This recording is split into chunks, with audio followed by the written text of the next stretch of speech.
In the text of history, few figures command as much fascination as Napoleon Bonaparte.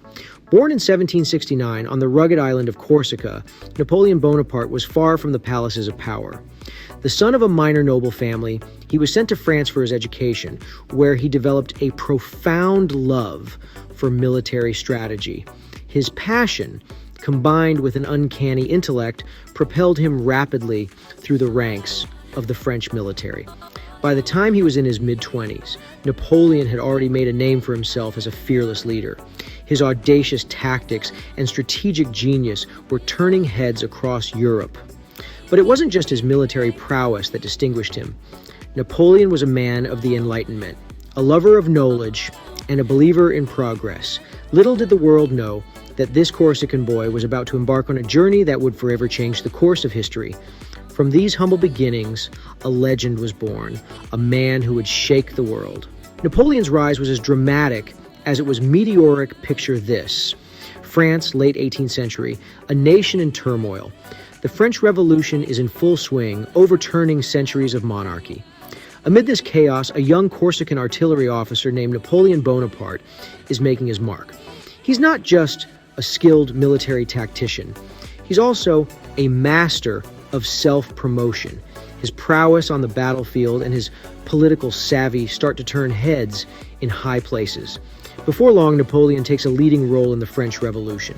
His keen grasp of strategy and his unflinching resolve help him quell the royalist uprising in Paris. His success earns him the admiration of the French people, and he's hailed as a hero of the revolution. But Napoleon isn't content with just being a war hero. He has grander ambitions.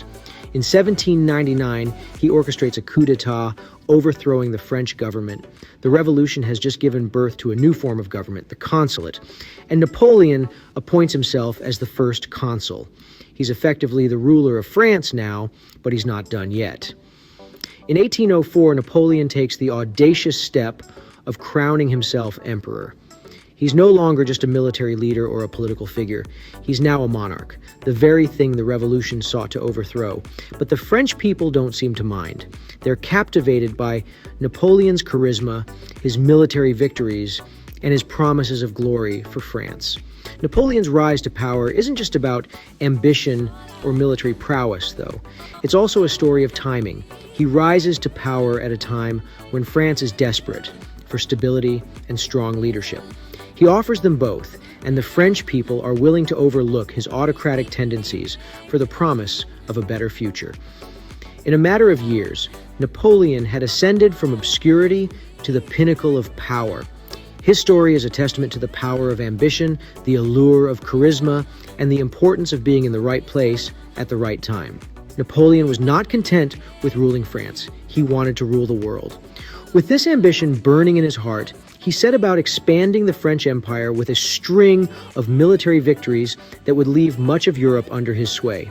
His first major conquest was the Austrian Netherlands, now known as Belgium. With the Battle of Austerlitz in 1805, he crushed the combined forces of Austria and Russia, establishing himself as the dominant power on the continent. This victory was followed by many others in Prussia, Portugal, and Spain, each one expanding the borders of his empire and reinforcing his reputation as a military genius. But Napoleon was not just a warlord, he was also a reformer. Within France, he introduced a series of sweeping changes that would shape the nation for generations to come. He established the Napoleonic Code, a comprehensive legal framework that remains in effect in France to this day. He restructured the education system, founded the Bank of France, and launched ambitious infrastructure projects, transforming Paris into the grand city we know today. Yet, despite these domestic achievements, it was his military conquest that truly defined his reign. At its height, the French Empire stretched from the Iberian Peninsula to the borders of Russia, encompassing much of Western and Central Europe. Napoleon's armies marched through the streets of Amsterdam, Vienna, Madrid, and Berlin, and his influence was felt as far away as Cairo and Moscow. Throughout this period, Napoleon was not just a king or an emperor. He was a conqueror, a titan, striding across the stage of history, reshaping the world in his image. His victories were not just military triumphs, but symbols of French power and prestige, tangible proof of the nation's ascendancy under his rule. Yet, as we'll see, even the greatest of empires can be brought low, and the same ambition that propelled Napoleon to the heights of power would also lead to his downfall. At the height of his power, Napoleon was the master of Europe. But this mastery would prove to be fleeting, a golden age that would end as swiftly as it began. But even the mighty can fall. Our tale now leads us to the year 1812. Napoleon, the invincible conqueror, makes a decision that will mark the beginning of his downfall, the invasion of Russia. Fully confident in his military prowess, Napoleon embarks on this campaign with an army of over 500,000 men. But, as they say, pride comes before a fall. The Russian winter proves to be a ruthless adversary, decimating his troops through frostbite and starvation. The grandeur of Napoleon's Grande Armée slowly crumbles, leaving behind a trail of deserted soldiers and lost battles. Yet, the Russian winter was not his only foe. The Russian strategy of scorched earth, where they burned their own lands and resources to deprive the French, further pushes Napoleon into a corner. The once invincible army was now a shadow of its former self, hollowed out by the biting cold and lack of provisions. By the time Napoleon retreats, he leaves behind a staggering 300,000 men, a figure that speaks volumes of the disaster that was the Russian campaign. This loss shakes the foundations of his rule, exposing his vulnerabilities to the rest of Europe. The next couple of years are a whirlwind of power struggles and defeats for Napoleon. The coalition of European powers, bolstered by his failure in Russia, retaliates with renewed vigor. The Battle of Leipzig in 1813, famously known as the Battle of Nations, sees Napoleon facing a crushing defeat. His empire, once stretching from Spain to Russia, was now shrinking rapidly.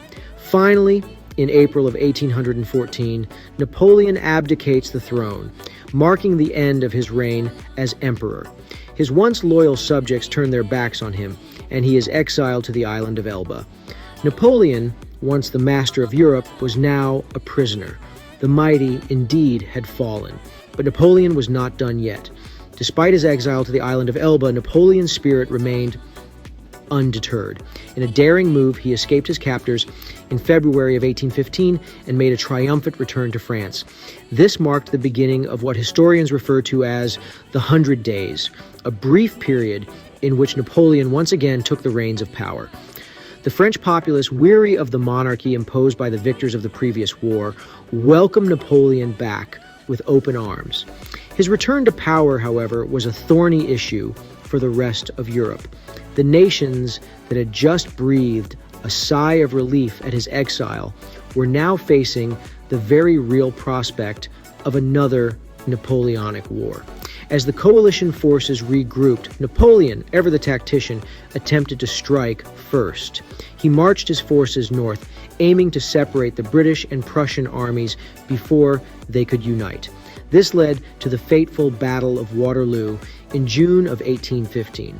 The battle was fierce, and for a time, it seemed as though Napoleon might pull off another stunning victory.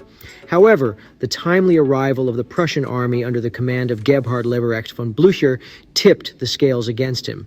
Despite a valiant fight, Napoleon's forces were ultimately defeated. Following Waterloo, Napoleon made another attempt to retain power, but the political climate in Paris had changed. He was forced to abdicate, this time for good, and was exiled to the remote island of St. Helena in the South Atlantic. There, far from the power and glory he had once known, he would live out the rest of his days. Napoleon's comeback was brief, and his final defeat was decisive. Yet, even in defeat, Napoleon remained a formidable figure. The 100 Days and the Battle of Waterloo serve as a testament to his indomitable will and strategic genius, qualities that continue to captivate historians and enthusiasts to this day.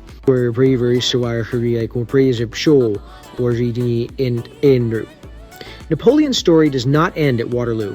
His tale continues, weaving a path to a small, windswept island in the South Atlantic Ocean, St. Helena.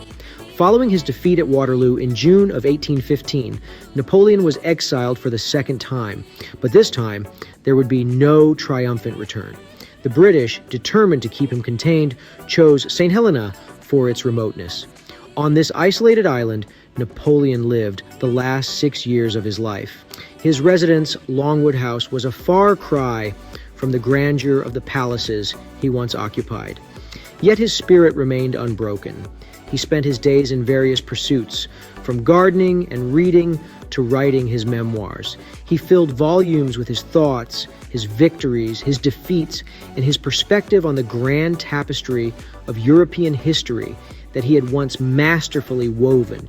He was not entirely alone, though. A small entourage of loyal followers chose to share his exile, their devotion to their fallen emperor undiminished.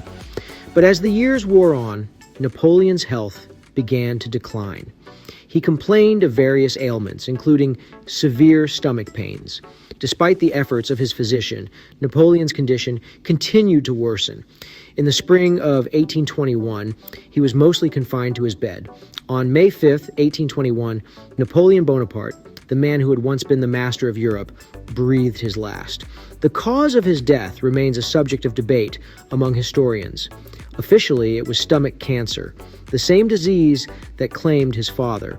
However, some suggest arsenic poisoning, a theory fueled by high levels of arsenic found in samples of his hair. But whether it was a disease or poison, one fact remains. A man who had once commanded armies and ruled an empire ended his days in exile on a lonely island thousands of miles from the country he loved. Napoleon, the man who once ruled Europe, died alone on a remote island. Napoleon's life was a series of highs and lows, but his legacy is undeniable. As we delve into the aftermath of Napoleon's reign, we discover a legacy that transcends time. Although his rule ended in defeat, Napoleon's impact on France and the world remains significant. Firstly, let's consider his reforms in France. Napoleon's civil code, also known as the Napoleonic Code, is one of his most significant legacies. This legal framework, which prioritized clear written laws and equal rights for citizens, is still the basis of civil law in many jurisdictions worldwide. His reforms extended to education and administration too, modernizing France and setting a precedent for future governments. In the realm of military strategy, Napoleon was nothing short of revolutionary. His emphasis on speed, flexibility, and firepower transformed the way wars were fought.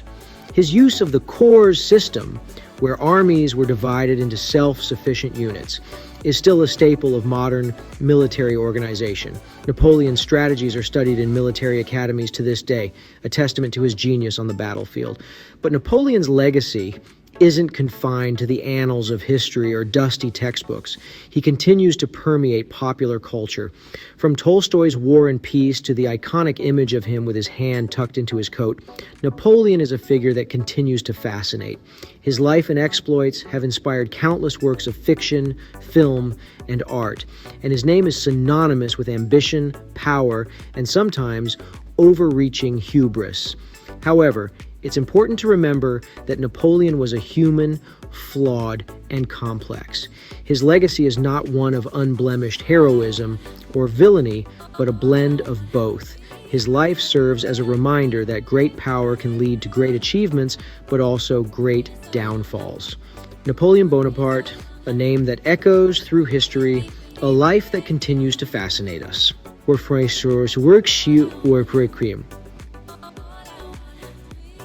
From Corsica to St. Helena, from the heights of power to the depths of defeat, Napoleon's life was a journey like no other.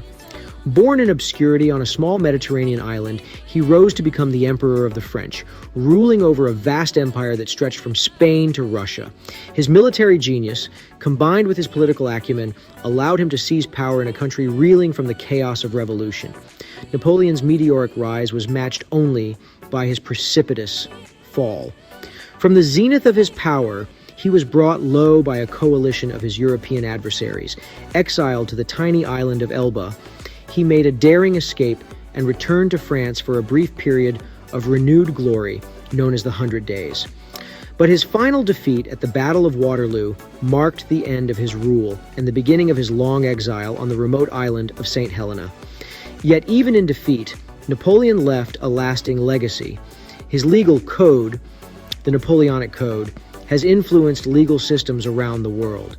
His military tactics are still studied in war colleges today. And his life story, with its dramatic rises and falls, continues to captivate us, offering a potent symbol of the human capacity for ambition, achievement, and ultimately, hubris. In the end, Napoleon's life is a testament to the power of the individual in shaping history. His story is a reminder of the heights to which one can rise with talent and ambition, and of the depths to which one can fall when power is wielded without restraint.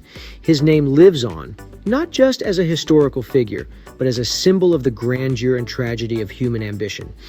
Napoleon Bonaparte, a man, a myth, a legend. His story is our story, a tale of ambition, power, and the human condition.